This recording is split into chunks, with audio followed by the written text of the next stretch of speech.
Une fois que des enfants réclament d'aller à l'école, voilà que les enseignants font défaut dans le village reculé de la commune d'Iminoulaoun, à 100 km de Ouarzazate. Les deux institutrices font l'école bichonnière. Résultat, la cinquantaine d'enfants du village sont privés de classe sans qu'aucune autre solution ne leur soit proposée. La rentrée scolaire n'a pas eu lieu cette année à l'école Eitafan, commune rurale d'Iminoulaoun, dans la région de Ouarzazate. Censée accueillir une cinquantaine d'élèves, les classes sont restées vides, faute d'enseignants. Seuls restent quelques mots écrits sur le tableau noir, un matériel délabré et des manuels laissés à l'abandon. Nous allons à l'école, mais il n'y a personne, aucun enseignant. Au début, il y avait 4 enseignants. Il n'en est plus resté que 3. Puis 2, et plus personne l'année dernière et cette année.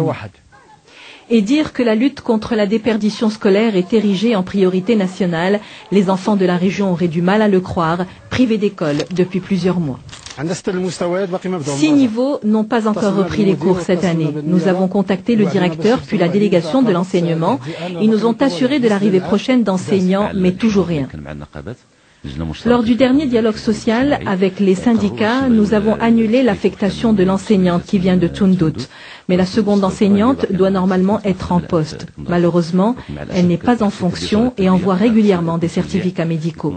Il faut une répartition démocratique des enseignants. Il ne faut pas qu'il y ait un surplus d'enseignants dans certaines zones et un manque ailleurs. Autre point essentiel, le logement des enseignants est souvent exposé à des actes de vandalisme. Que faire alors face à cette situation? Certains parents ont opté pour l'école coranique.